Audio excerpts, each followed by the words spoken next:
Inside the Magic, show number 470 for April 6th, 2014.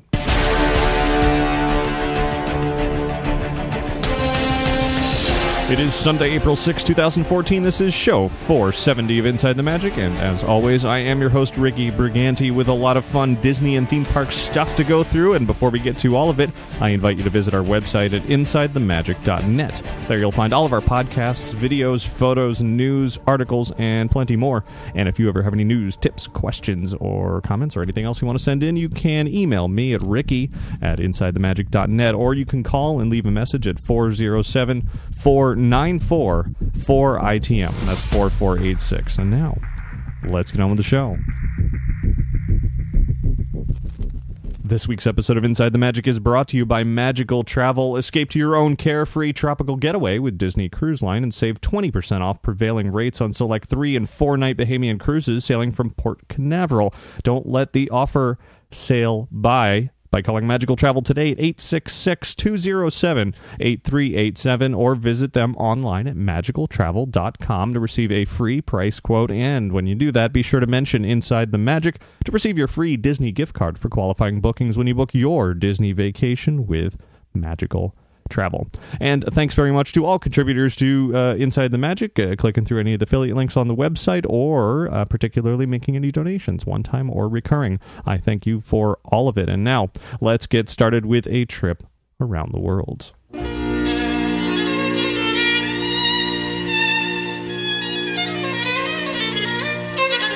I actually just have a tiny bit of news to get through this week, along with some other fun after that, but it's only been a few days since the last podcast, since I had recorded it a couple of days late, and now we're, kind of back on schedule here on a Sunday, so let's just get to it. First up, Walt Disney World has sent out invitations to the press for their upcoming big summer media event at the end of this month. I had mentioned it before when they sent out a save the date. It's taking place April 30th through May 2nd, a big 3-day event, and it's during that time that they will be having the official dedication of the Seven Dwarfs Mine Train, along with showcasing My Magic Plus, the new Festival of Fantasy Parade, and the rest of New Fantasyland. Now, the important thing here is I said it's the dedication for Seven Dwarfs Mine Train. It doesn't say the grand opening. It uses the words first look, preview, dedication, never grand opening. So it could mean that Seven Dwarfs Mine Train will open a little sooner, a little later. That's actually kind of bizarre that it doesn't actually say it's the official opening, but I'm sure it will be ready by then, certainly. So if you're planning on traveling to the Magic Kingdom sometime this month, I have a feeling that we'll see it perhaps soft open before those dates, and then after that I would hope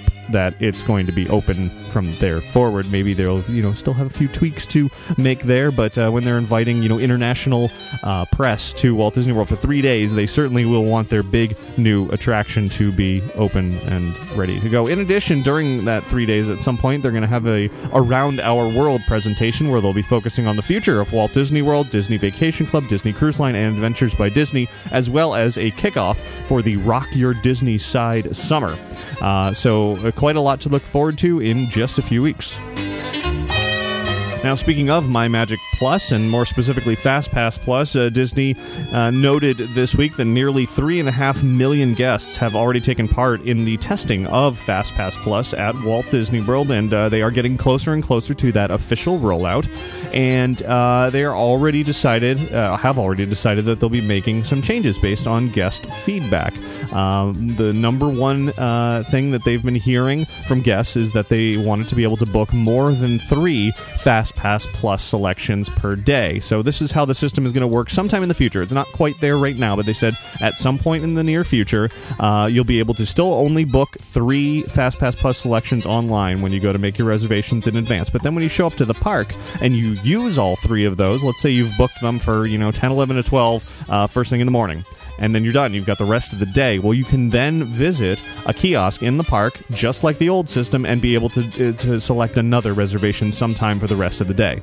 Then when you've used that reservation, you can then go back to a kiosk and book another one, of course, pending availability for things. So it will basically give you unlimited options for grabbing FastPass Plus selections while you're in the park, as long as they are available. So you can keep, just like the old system, you'd have to go up to a FastPass area, see what's available, available. If it's available, you can grab it. If it's not, then it's not. So 3 in advance, and then from that point forward, you can get whatever remains. I think that's a pretty good system. Of course, a lot of people have pointed out that what happens if you booked as one of those 3, you definitely wanted a great spot for the fireworks at the end of the day. You wanted to book one of those FastPass Plus viewing areas for the fireworks. Well, if you do that under this system, you won't use all 3 of your selections until the very end of the day, so you won't really get that chance to have a 4th added on there. So it's definitely going to change the way you might want to approach FastPass Plus. You're going to want to, sort of front load everything near the beginning of your day in the park, and that way that'll free you up to potentially make more selections throughout the day. In addition, another change coming up at some point, not right now, but coming up, will be the addition of park hopping. Disney has heard everybody saying, hey, we want to be able to say, I want to pick an attraction in Magic Kingdom, and then later in the day pick one at Epcot, and then later in the day pick one at Hollywood Studios. Well, you can't do that right now, but soon you will be able to. So sometime in the next few weeks, it's expected that My Magic Plus will sort of make its official rollout, integrating these features. Of course, Disney will continue to tweak and test and modify and change and all those other synonyms of the system going forward as guests use it, and Disney sees how guests are using it, and will continue to improve it. Now, there was a viral video making its way around the internet just a day or two ago of, if you remember a few weeks ago, the primary cast of Frozen in a very small, intimate setting with some industry professionals as well as a very small amount of press. Just before the Academy Awards, they performed a live concert of the songs of Frozen together for the very first time, and it's the only time that they've done that. And Disney recorded it all, but only had released small clips of that performance, which I had put up on our YouTube channel, and hundreds of thousands of people watched that, just begging to see the rest of it. Well, a video somehow made its way to YouTube of one of the entire songs from that performance. It was Do You Want to Build a Snowman, sung by Kristen Bell, and it just became an instant hit. Of course, everybody was passed around, and all of a sudden it disappeared from YouTube because Disney did not give that person permission to put it on YouTube. And then after that, I quickly discovered that it was that entire song, along with 2 more, In Summer and Love is an Open Door. Those full performances are actually available to watch online officially from Disney through their Disney Movies Anywhere service. So if you log onto there, DisneyMoviesAnywhere.com, you'll be able to watch all 3 of those full songs. Anywhere else you see it, it's not supposed to be there, and it's probably going to get pulled at some point. And then in addition to those songs, again, you can see clips on our YouTube channel of even more of the performances, including Idina Menzel's Let It Go. And I've got links to all of that over on our website. And speaking of songs, just last night was Saturday Night Live, as it is on Saturday nights, and actress Anna Kendrick was hosting, and during that time she opened the show with instead of a regular monologue, she did a song, and it was kind of a Saturday Night Live parody version of the song Belle from Beauty and the Beast. Very, very well done. And then later in the show, there was a skit based on The Little Mermaid, in which Ursula, of course, was trying to take the Little Mermaid's voice, Ariel's voice, portrayed by Anna Kendrick in this case, and she said, "Sing for me," and, well, Ariel sang a few more recent top 40 hits, which was pretty amusing. So I have video of that over on our website as well. And that'll actually do it for your news from around the world this week.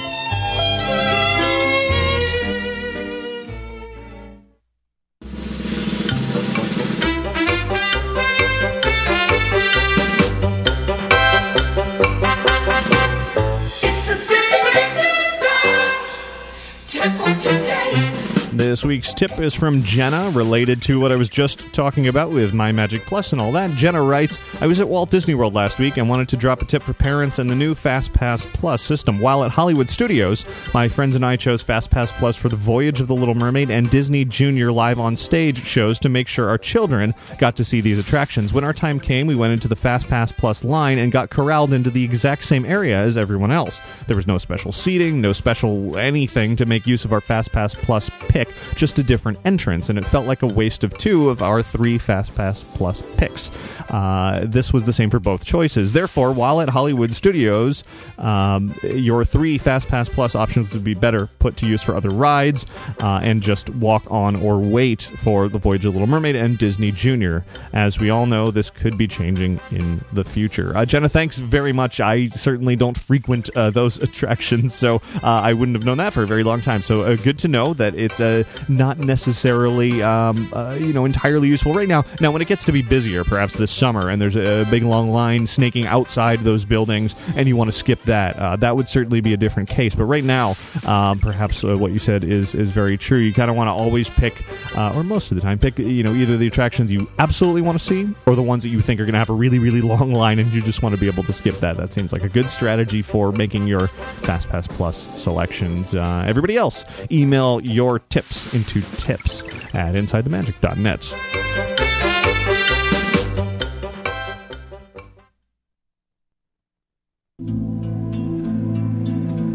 Now, since we were a little bit light on news this week, I thought I would throw in a few more headlines here that are for part of the other section of Inside the Magic, the one I launched just a few weeks ago called Outside the Magic. Now, again, just to remind everybody, Outside the Magic is available at insidethemagic.net/outside or simply at outsidethemagic.com. And it's basically a separate blog on the website where it's allowing me to post things that aren't necessarily for all audiences, aren't necessarily directly related to theme parks or the usual areas of coverage that I have been going over for so many years now on Inside the Magic. Things that maybe the Disney audience would not necessarily, especially the more conservative side of the Disney audience, would not necessarily go for, but everybody else would certainly enjoy very, very much. So if you are age appropriate and you haven't checked that out, please do, because we've got some really fun things that I've been posting on there. I have a series that I call What If, and it's a series of artwork that have been so far really Disney related, because that's what I've been finding, but I'm sure I'll do more in the future. And it's essentially where you take mashups of what if Disney was mashed up with this in this case, and I've posted quite a few just today in honor of the season 4 debut of Game of Thrones tonight. I put up some Disney Game of Thrones artwork mashups, which are pretty funny. I recently posted some Disney princesses as Capcom fighting game characters, also really great. So things like that, you can find that over there. I also this goes to my ongoing love of everything Halloween, of course, is something that I would talk about every day year round if I wanted to, but I know everybody's not as into that as I am, but I know a lot of you are. So Outside the Magic is a great home for me to go more in depth into all of these other haunted attraction sort of things throughout the year without annoying everybody who's not so much into that. So for example, the Extreme Blackout Haunted House that I did back in Halloween season in October has announced their plans. Well, they're sort of teasing their plans for their off-season, even more extreme event in New York. They sent out this bizarre survey in order to send out these exclusive invitations for the event. So I posted a little information about that over on Outside the Magic as well. And I also wanted to give a big welcome to our one of our new authors for Outside the Magic, Jeff Heimbuch. You might know him from Communicore Weekly, another great Disney-related podcast, and he's written a first article for Outside the Magic as well, with many more to come in the future. He actually wrote about a Disney parody show that's currently being performed in Tampa. It's been around for a few years now, called Disenchanted, musical comedy stage show about sort of Disney fairy tales and princesses with a bit of edgy attitude. Definitely not an all-ages type of show. So you can read about that over on Outside the Magic as well, and much, much, much more. I will warn you again, for those of you who are not 18 years old, you might not want to be poking around there. In fact, you probably shouldn't go to that website, because it's, or that part of the website, because it's really intended for us adult fans of themed entertainment of all kinds to enjoy, and we'll keep that separate from the world of Inside the Magic. So there's just a little look at what is ongoing now and to come on OutsideTheMagic.com.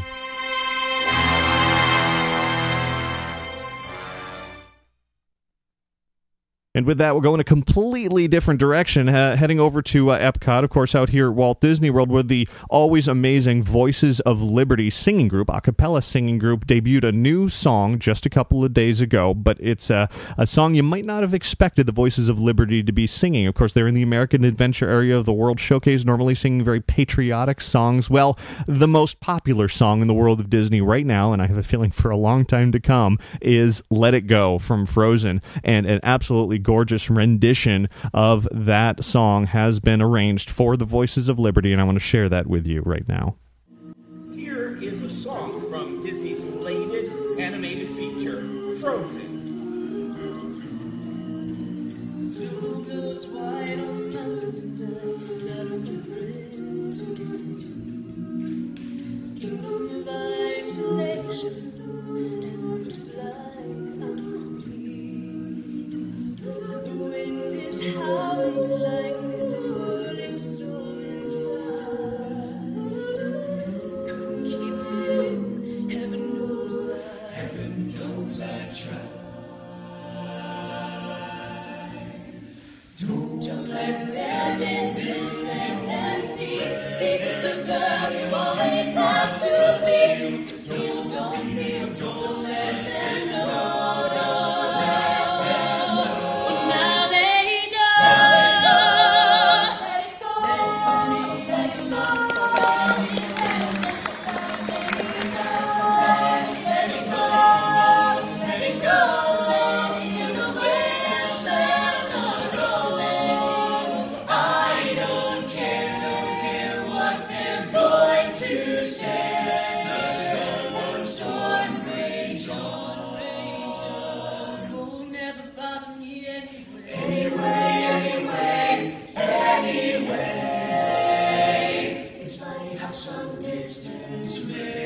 Everything seems small, and the fears that once controlled me and get to me,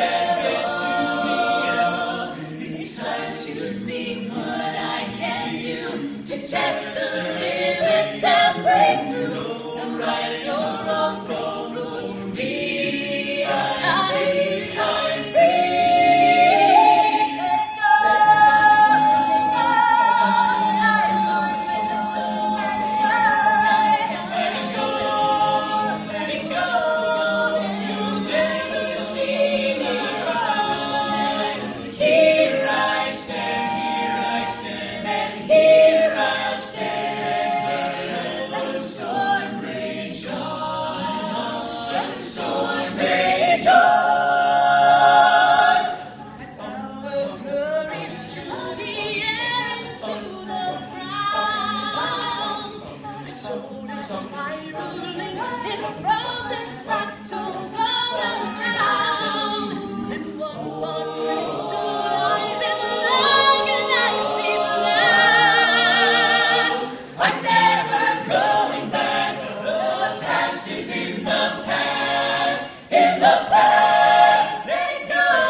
An absolutely outstanding version of that song. I know there's been a lot of covers of that song being passed around, but that's definitely one of the more unique and very well done. If you want to see video of that, head to our YouTube channel. Action!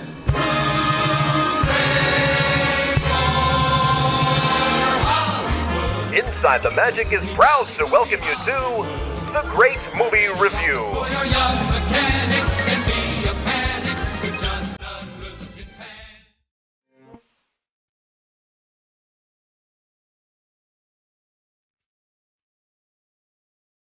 And now it's time to talk Captain America, the Winter Soldier, the sequel to Captain America, the First Avenger. This is my spoiler-free review of this, so don't worry. I'm not going to spoil anything for you if you haven't seen it yet. Many are saying Captain America 2 is the best Marvel movie to date.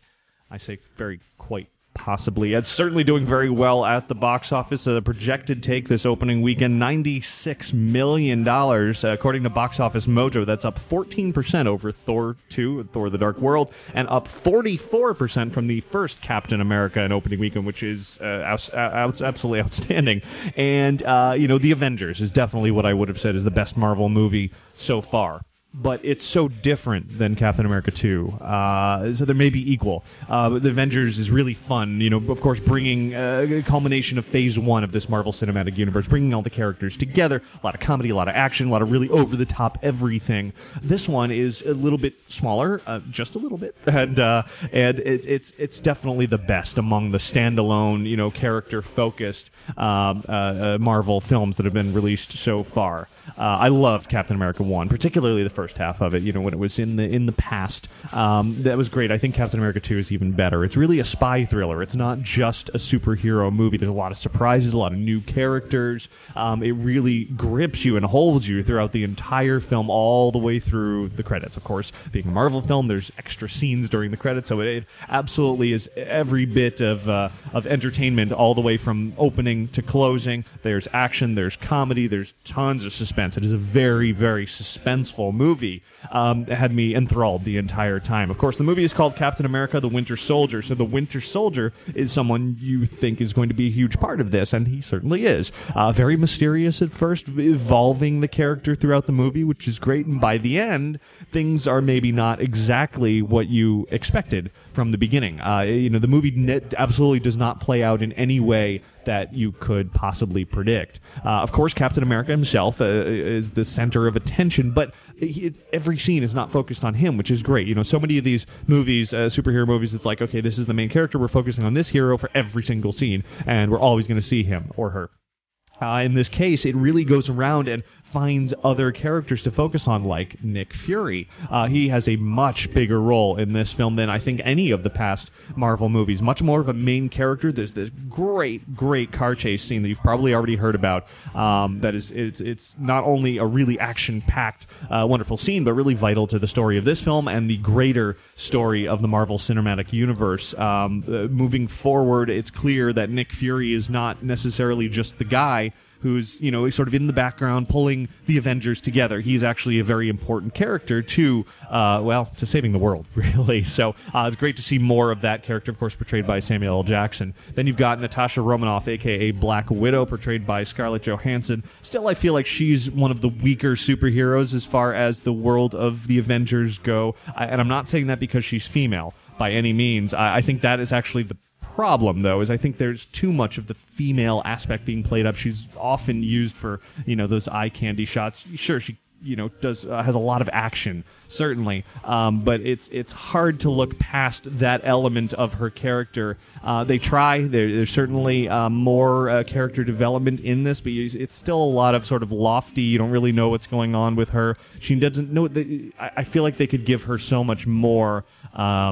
More to play off of and more of an elaborate, more elaborate dialogue, I guess, than just kind of going around looking great and kicking a lot of butt along the way. So I don't know. It seems like that character is going to be fleshed out more in the future. Maybe that's just what I'm waiting for. Maybe this is all anticipation leading up to that. So compared to some of the other characters, though, I feel like she's either underused or just not used properly, perhaps. Though she does really have a couple of shining moments in this film.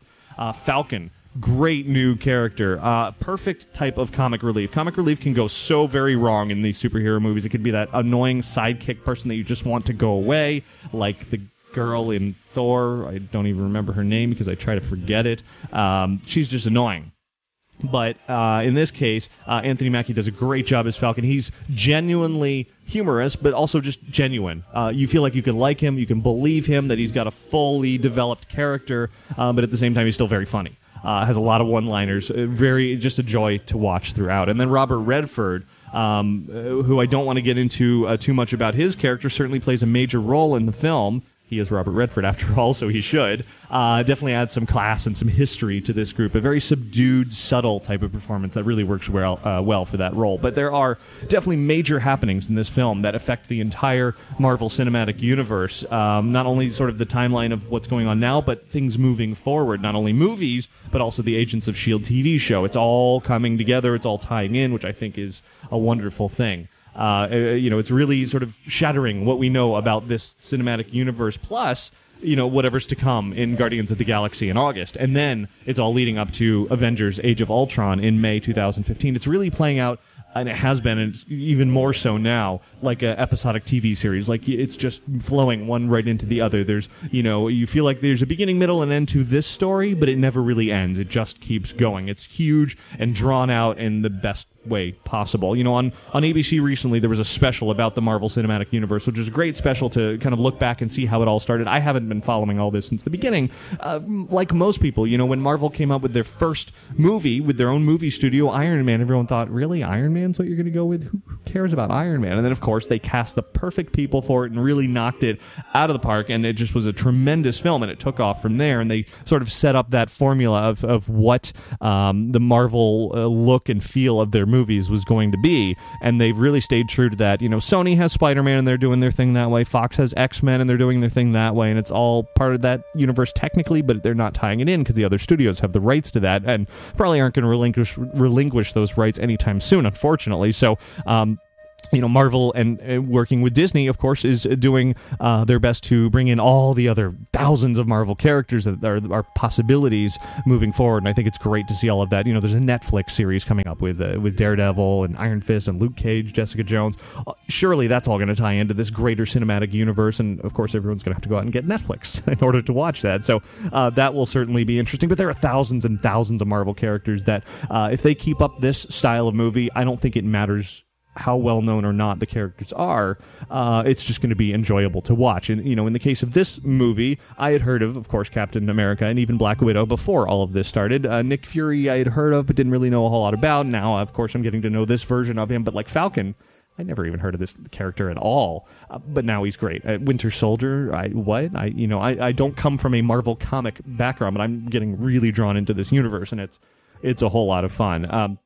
Of course, Phase 3 of the cinematic universe is going to begin after Avengers 2. Ant-Man is on the horizon, along with many more to come. In fact, Kevin Feige, the president of Marvel Studios, recently said in an interview that Marvel is already looking ahead to 2028. That's how many years in the future they're planning their movies. So this really has no end in sight whatsoever. So in the grand scheme of all this, where does Captain America 2 stand? I think it's just the beginning of what we can look forward to. It's action-packed, it's intriguing, it's extremely suspenseful. It's not exactly thought-provoking, unless you want to compare some S.H.I.E.L.D. spy tactics to political issues of today, which, there might be some comparisons to be made there. But other than that, it's much more than sort of a plain old comic book movie of the past. There's real sort of implications of everything that you see that will resonate throughout what is to come, which is a lot of fun, and it's a great movie unto itself. So definitely go see it. I've been asked over and over online, should 2D versus 3D. I saw it in 2D, and I loved it. I didn't really find a moment while watching in 2D that I felt like, oh, I wish I was seeing this in 3D. So take that for what you will. I haven't actually seen it in 3D, so I don't know how that comes off. Let me throw in just one quick little spoiler thing here. So if you haven't seen Captain America 2 here, jump ahead a minute. I'll give you a second to do that.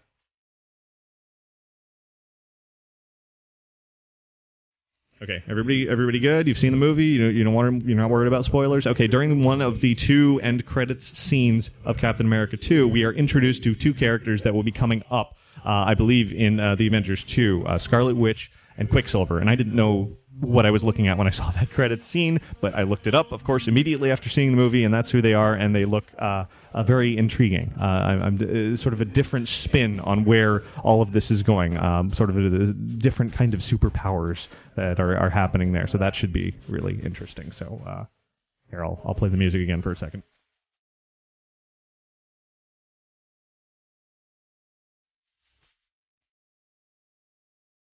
Okay, we're out of the spoiler zone. Don't worry, no more spoilers from here. In fact, that's pretty much it for my review. Jeremiah Dawes has posted his review of the film over on InsideTheMagic.net, along with some video of recent press conference highlights for Captain America 2. Some pretty informational, really interesting, and certainly very funny moments that were said during a conference with the writers, the filmmakers, and the primary cast of this film. So definitely head over to the website and our YouTube channel to watch that and go see this new Captain America: The Winter Soldier. It is really a fantastic movie.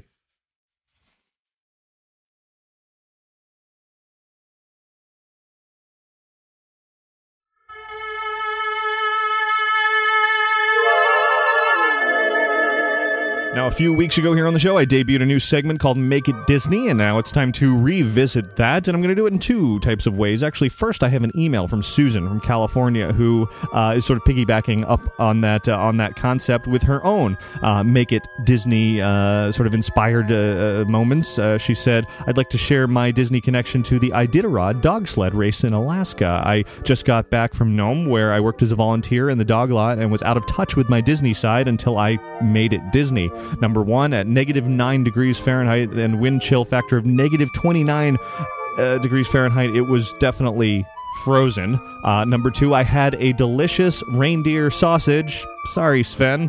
Number three, there were 5 mushers from Norway in the race, and I had a chance to talk to some of their friends about the expected upswing in popularity after the movie Frozen. Number 4, I overheard a couple asking if they could use American dollars in Nome. A similar misunderstanding was made in the movie Snow Dogs. And number 5, I played with some husky pups who chewed on my bootlaces, zipper pulls, gloves, and anything else they could get their mouths on. Gave Let It Go a new meaning."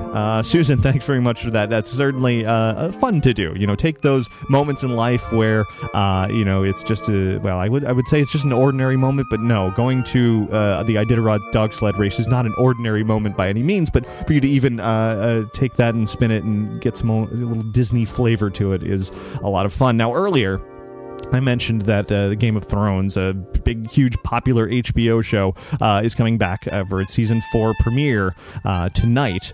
And in honor of that, I thought I would give a little sampling of Disney dragons. Of course, dragons are a big part of Game of Thrones. In fact, I mentioned earlier for Outside the Magic, we've got a little Game of Thrones mashup there. Certainly some dragons involved in that artwork. But here, I want to play a little bit of music samplings from a variety of things that are Disney and also dragon related. So first up, here's a little music from the Pizza Safari over at Animal Kingdom. You might recognize this song.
That is a version of Puff the Magic Dragon, of course, originally made popular by the folk trio Peter, Paul, and Mary, and this is sort of the version that you would hear at Disney's Animal Kingdom. Moving on now to a different bit of music that is also from Animal Kingdom, but this one directly relates to a Disney film.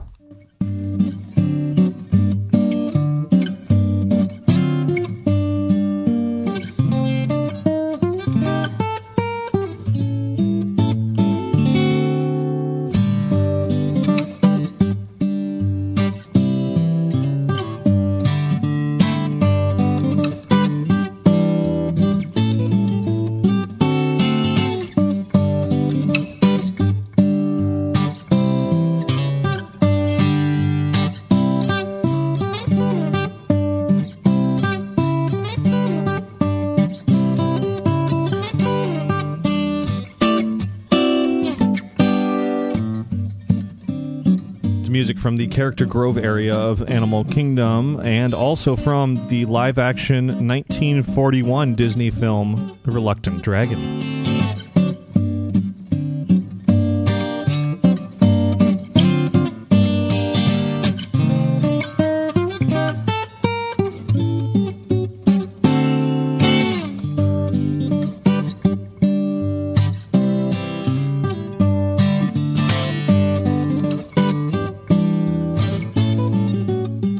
Of course, no look at Disney dragons would be complete without this familiar tune. A dragon, I swear I saw a dragon. A green and seething, fire-breathing monster is in sight, with eyes of red, a lion's head, and wings as dark as night. Oh, he has a jaw of gleaming teeth, he's 50 feet in height. It's true, oh, what are we to do? It's true, he'll break us all in two. Oh, he's coming in, his great big fin is right against the door. So board up all the windows and get down on the floor. Has anybody seen my dad? Please, my child, come in. Of course, that is Mickey Rooney in Pete's Dragon. Definitely one of the more recognizable dragons from the universe of Disney, Elliot. But the most recognizable of them all is a little purple guy over at Epcot.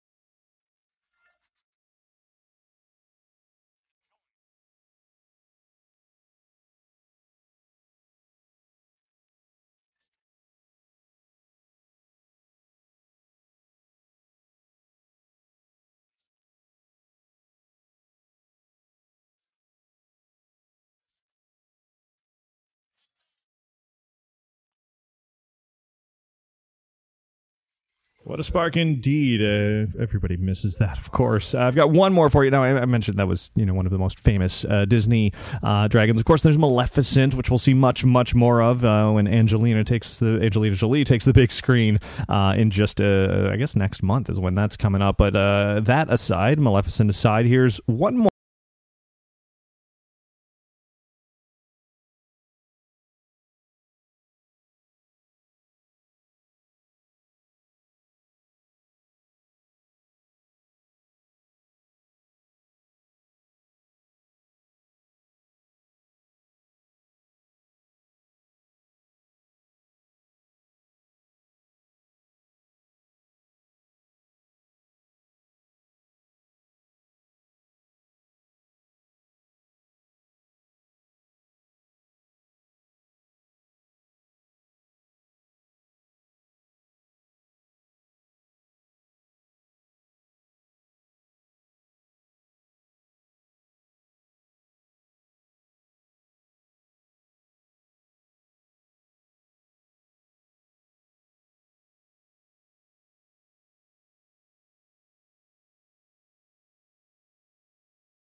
Hi, Ricky. Hey, Ricky. Hi, Ricky. Hi, Ricky. Hey, Ricky. Ricky, this is amazing.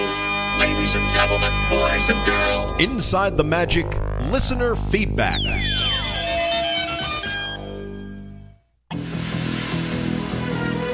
And now let's round out the show with some listener feedback, starting with an email from Heather, who writes, Ricky, you are so awesome. I am a military spouse, and besides having to move frequently, my husband travels an awful lot. I really look forward to your show each week, and your show and familiar voice are welcomed constantly in my life and my kids' lives. You go where we go. So my question for you is this.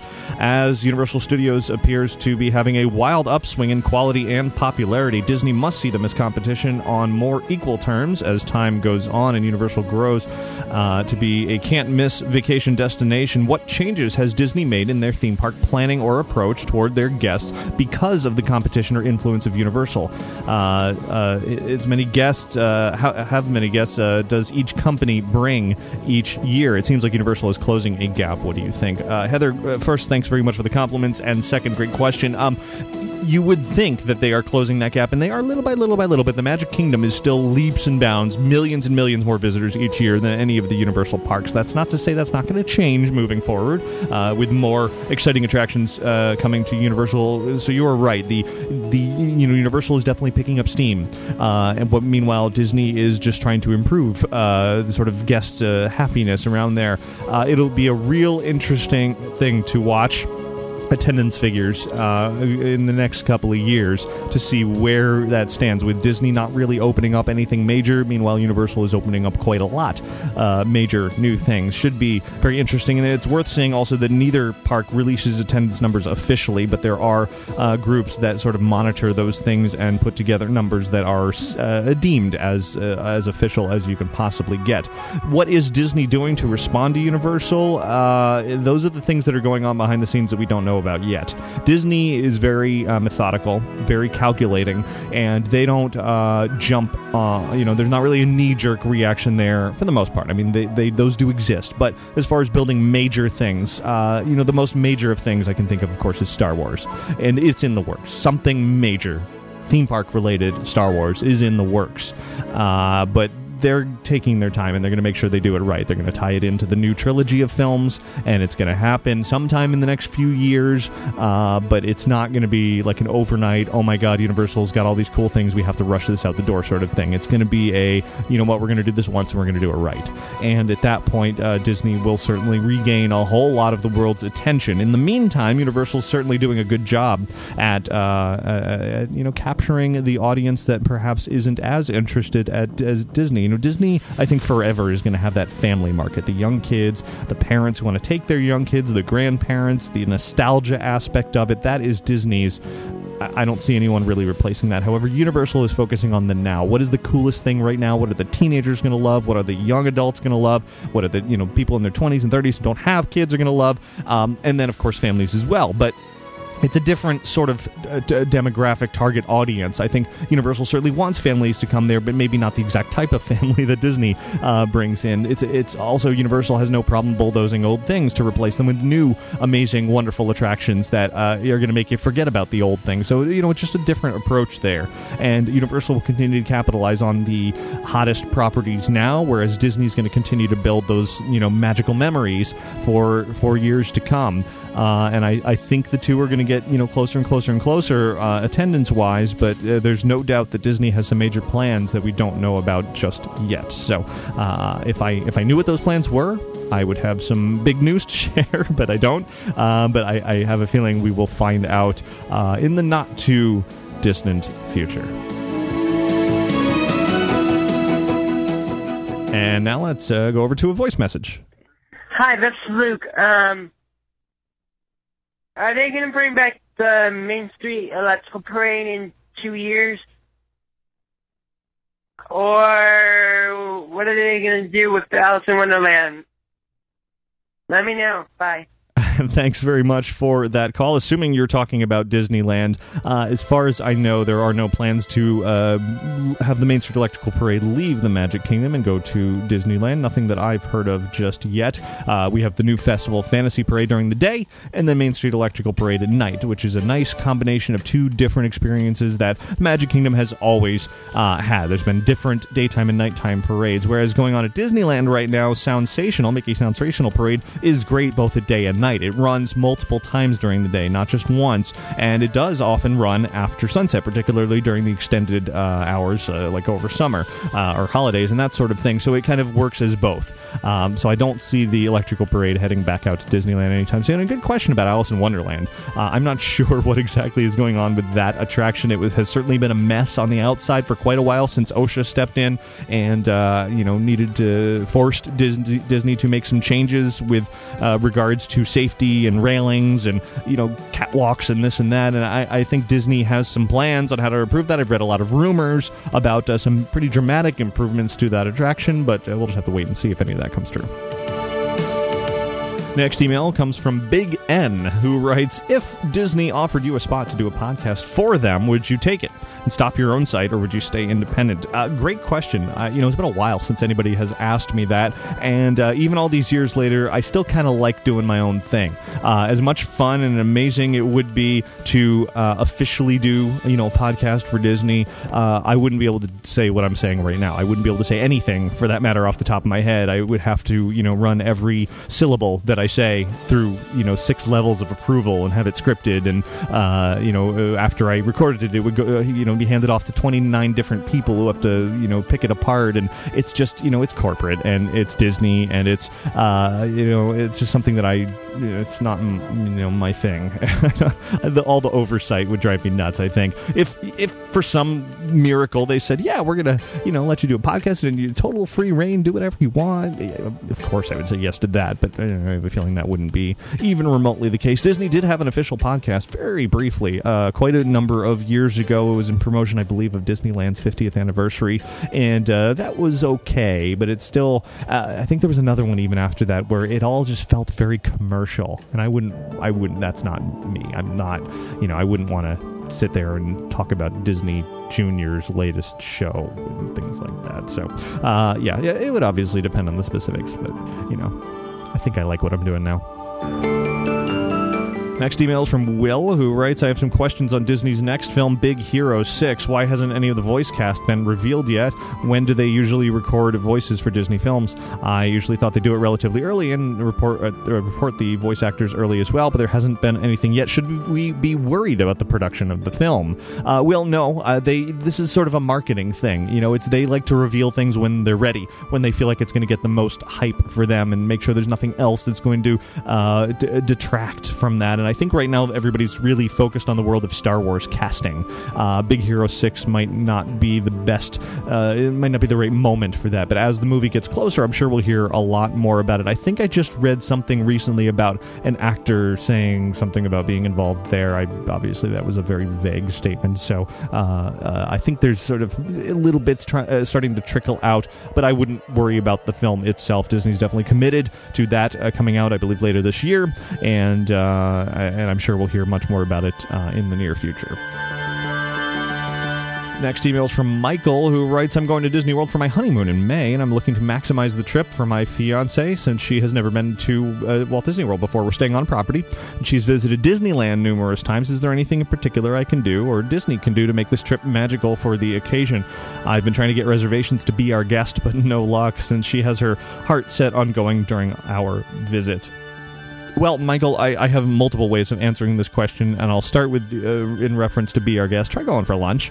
You only need a dinner reservation. You don't need a reservation for lunch, and sometimes it's busier than others, and regardless, you can wait in the line and walk right in. I know that's not the most glamorous way to go in there, but it does give you the freedom to go in and explore and see everything. The only thing you won't get is, you don't get the dinner menu. I kind of like the lunch menu better. You still will get the desserts, which are fantastic, but you won't get the Beast meet and greet opportunity, which you can only do at night. You can also try to do a walk-up reservation that day, or keep checking. Check the day before your trip. Check the day of. Sometimes people cancel last minute, so that's for that. As far as making your honeymoon trip extra special, I kind of had the same answer.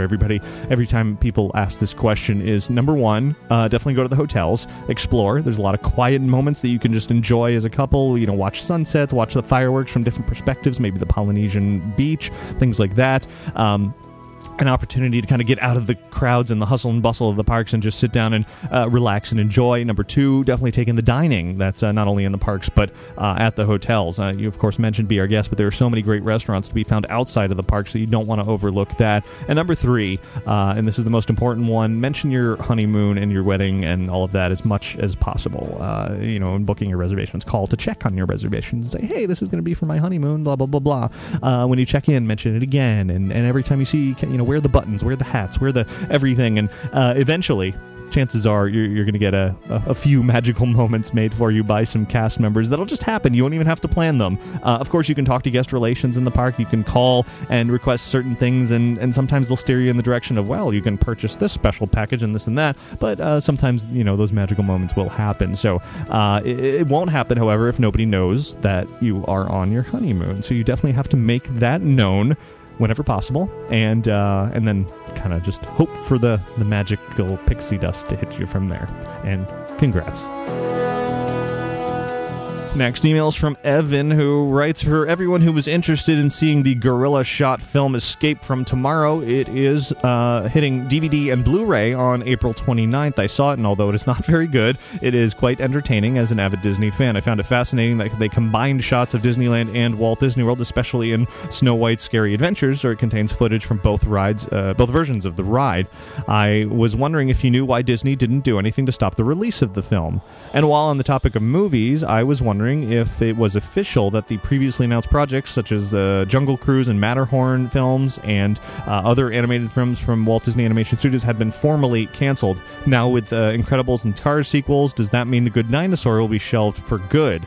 A lot of questions there, Evan. Good ones. First up, with regards to Escape from Tomorrow, it's been available for a digital download for quite some time now, but yes, it's coming out on disc format soon. And why didn't Disney do anything about it? I think they just didn't want to give it any extra attention. If they sued them, if they tried to shut it down, the press would be all over it, and even more people would find out about this movie. In fact, everybody would find out instead of just sort of the crazy Disney fans or the film buffs. So I think that's why Disney kind of just gave them a pass. I don't know this for sure, but that's what it seems like to me. That they're just like, you know what, we're just going to try to let this quietly go away, because it wasn't that big of a deal. They didn't. I mean, there are certainly some adult topics in the film, but they didn't really do anything Disney offensive necessarily. So it's one of those things that I think Disney just wished never happened and want to just ignore. As far as Jungle Cruise, Matterhorn, other films, I don't know that they ever have said much about that recently. I know those were mentioned here and there, some casting, this, that, and the other. Even Jon Favreau's Magic Kingdom movie. A lot of things kind of swirl around, and until they actually get the green light to shoot, they could remain like that for years. So it's not that those have necessarily been formally canceled, it's just that they're kind of still swirling out there in Hollywood land. As far as The Good Dinosaur, that's still on Pixar's slate. They've made some changes. They replaced the director. It's definitely very much still in the works, as are, as you said, the Incredibles sequel, Cars sequel, and several other Pixar films. So they've announced their lineup for the next few years. And as far as anyone knows right now, The Good Dinosaur is still happening. Just might look a little different than what we know it to be right now. Next email is from Cyan, I believe, who writes, I love your show, even though I only started on show 462. Thanks for mentioning the Disneyland Paris news that I sent in. I'm going to Walt Disney World in September, and I heard on Window to the Magic about blind people's descriptions, and I was wondering if they do anything for deaf people, as my dad is deaf. Good question there. Yes, there is sort of a helpful technology that can be used to describe attractions and scenery as you're walking around, for those who can't see. For those who cannot hear, there are some attractions, particularly 3D movies and stage shows and that sort of thing, that have technology that allow you to read captions for what is happening at the time. There's reflective technology, that there's things in the theater that's going on. I don't know if there's anything more modern than that, though. If there's like a device that has captions as you're riding through a ride and you can read the dialogue that's being said. I haven't heard of anything like that. Seems like it would be possible, though. So interesting question. Some attractions I know have helpful sort of features for those who are deaf, but it's I don't know. I haven't heard anything beyond that. So if anyone knows, if I'm forgetting something, let me know. But that's as far as I know. So hopefully that helps a little bit. Next email is from Mary, who writes, I was just wondering if you could give some tips on how to attack Disneyland for Easter break. I am prepared for the crowds, but any small tips that could help us out? We are Disney World veterans, but not any help on how to make this trip go smooth. But now any help, on how to make this trip go smooth would be appreciated. Mary, thanks for that question. Certainly Easter's coming up in just a couple of weeks, and it will surely be a busy weekend at Walt Disney World and Disneyland. Taking lots of deep breaths is a good tip. No, get there early. The line to get into Disneyland on the weekends at peak times is long no matter what. On Easter, on that weekend, I imagine a lot of people on that Sunday in the morning will probably be at church, so you might have better luck getting into the park earlier in the day. And then once you're in there, utilize the FastPass system to your best and do the usual things that you might have been used to from Walt Disney World in the past. And then as things get crowded, kind of take a step back and, grab a seat, people watch, and get some dining reservations earlier in the day for later, and so you can enjoy those when it's really peak time. And if you could just get into the mindset that it is indeed going to be very busy, then you can kind of deal with it better. If it's a surprise to you, like, oh my God, where are all these people? That's no fun. But as long as you know it's going to be like that, you can plan accordingly. Hop around when things are short waits, go on them, and otherwise just kind of enjoy whatever you see. There's a lot of scenic elements to enjoy around Disneyland that you don't always have to be on a ride at all times. Of course, then there's California Adventure as well, which is wonderful. I mean, you could just hit the Carthay Circle Lounge and sit in there for an hour if you wanted to, grab some small bites, grab a drink, or just sit on their incredibly comfortable couches and enjoy, watch the street shows that go sailing by there. I mean, it's going to be tough to go on some of the bigger rides as the day goes on, but certainly plenty of opportunities to just take a step back and don't expect to see everything on that day. As long as your expectations are right, then I think you'll have a lot of fun.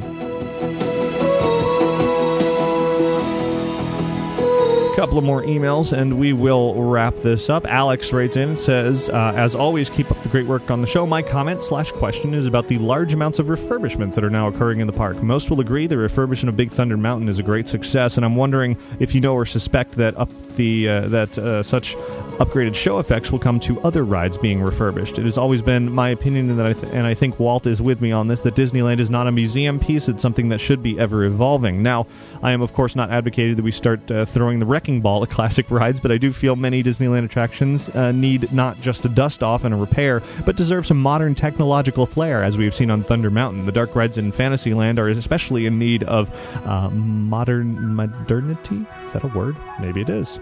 Anyway, I won't even touch the can of worms that is Tomorrowland. It is good to see Disney Inc. using its well-earned money from such movie successes as Frozen to reinvest in the parks, but I just want a little more bang from all these well-invested bucks. Alex, great point there, and as I mentioned earlier with regards to Alice in Wonderland, there are a lot of rumors floating around that there will be sort of some major technological upgrades, particularly at Disneyland's Fantasyland in those dark rides. There's a lot of potential for modern technology to be used in there, projections and that sort of thing can certainly be integrated into those experiences without detracting from the classic experience either. Thunder Mountain is definitely a great example of how you can enhance a classic attraction with new technology without ruining what was there before. The Haunted Mansion out here a few years ago got a lot of great upgrades at Walt Disney World without sort of killing its classicness as well. So yes, I completely agree that more and more dark rides should see some of that. I believe I read that the Little Mermaid